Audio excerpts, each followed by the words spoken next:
નમસ્કાર મિત્રો, શું તમે ક્યારે વિચારીને જોયું છે કે આપણા ગામના સરપંચને સરકાર દ્વારા કેટલો પગાર આપવામાં આવે છે? શું સભ્યોને પણ પગાર મળે છે કે ફક્ત પછી તેઓ નામના જ અધિકારી હોય છે? આજના આ ખાસ વિડીયોમાં આપણે આ જાણવા જઈ રહ્યા છીએ. સરપંચ અને પંચાયત સભ્યોને કેટલો પગાર મળે છે, કેટલા ભથ્થા મળે છે, કેટલી સુવિધાઓ મળે છે અને ખાસ વાત એ છે કે કેટલાક રાજ્યોમાં આ રકમ ખૂબ જ મોટી હોય છે. તો ચાલો મિત્રો, તમામ માહિતી જાણી લઈએ એકદમ સરળ ભાષામાં. તો સૌપ્રથમ વાત કરીએ કે સરપંચ કોણ હોય છે અને તેમની જવાબદારીઓ શું હોય છે. તો સૌપ્રથમ વાત કરીએ કે સરપંચ કોણ છે. તો મિત્રો, સરપંચ એટલે કે ગામ પંચાયતનો વડો, જે ગામના લોકોએ ચૂંટણી દ્વારા પસંદ કર્યા હોય છે. તેમના પર ઘણા બધા ફરજિયાત કામ હોય છે, જેમ કે ગામમાં વિકાસ કાર્યો કરવા, પાણી, લાઇટ, રસ્તા જેવી જરૂરી સુવિધાઓ પૂરી પાડવી, સરકારની યોજનાઓનો અમલ કરાવવો, પંચાયત બેઠક બોલાવવી અને ગામના લોકોના પ્રશ્નો સાંભળવા વગેરે. એટલે કે સરપંચના ખભા પર ગામના વિકાસની મોટી જવાબદારી હોય છે. હવે વાત કરીએ કે સરપંચને કેટલો પગાર મળે છે. આમ જોઈએ તો ગુજરાતમાં અને અન્ય રાજ્યોની તુલનાની પણ આપણે માહિતી મેળવી લઈશું. તો મિત્રો, ગુજરાતમાં હાલ સરપંચને સરેરાશ મહિને 3,000થી 5,000 સુધીનો માનધાન આવક મળે છે. જો કે આ જિલ્લાઓ અને ગામના કદ પ્રમાણે થોડો ફેરફાર હોઈ શકે છે.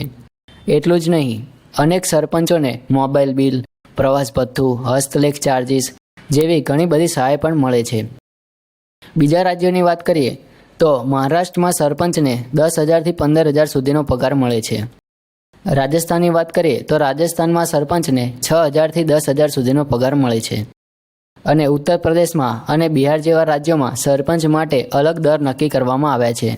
એટલે કે સરપંચના પગારમાં રાજ્ય મુજબ ઘણો તફાવત હોય છે. હવે વાત કરીએ કે પંચાયતમાં જે સભ્યો હોય છે એમને કેટલો પગાર મળે છે. તો મિત્રો, પંચાયતના સભ્યો પણ ચૂંટાયા પછી ગામના નિર્ણયો અને વિકાસ કાર્યોમાં ભાગ લે છે, પરંતુ એમનો પગાર સરપંચ કરતાં ઓછો હોય છે.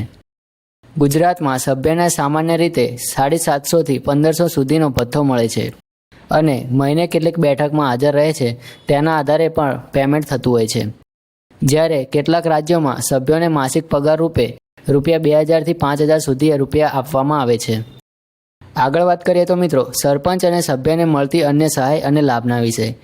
તો મિત્રો, સરકાર તરફથી સરપંચ અને સભ્યોને ઘણા બધા પ્રકારના લાભ મળતા હોય છે, જેમ કે સરકારી મિટિંગમાં ભાગ લેવાનું ભથ્થું, મુસાફરી માટે ટીએ અથવા ડીએ, સરપંચ માટે ક્યારેક લાઇટ બિલ માફી અને ઓફિશિયલ ઓળખપત્ર પણ મળતું હોય છે, અને જૂની પંચાયત કચેરીના વિકાસ માટે પણ સહાય મળતી હોય છે. તો પછી શું થાય છે કે કેટલાક રાજ્યોમાં આવા પદ માટે પેન્શન યોજનાનું પણ નિવિષ્ટીકરણ ચાલતું હોય છે. તો મિત્રો, આ રીતે સરપંચ અને પંચાયતના સભ્યોના પગારની સંપૂર્ણ માહિતી આજે આપણે મળી. જ્યારે આપણે રાજકારણ કે ગ્રામ પંચાયત વિશે વાત કરીએ છીએ ત્યારે આ માહિતી ખૂબ જ ઉપયોગી બને છે. તો મિત્રો, જો તમને આવી માહિતી જોઈતી હોય તો અમારી ચેનલને લાઇક, કમેન્ટ અને સબસ્ક્રાઈબ કરી દેજો, જેથી આવી માહિતી અમારા દ્વારા તમને મળતી રહે.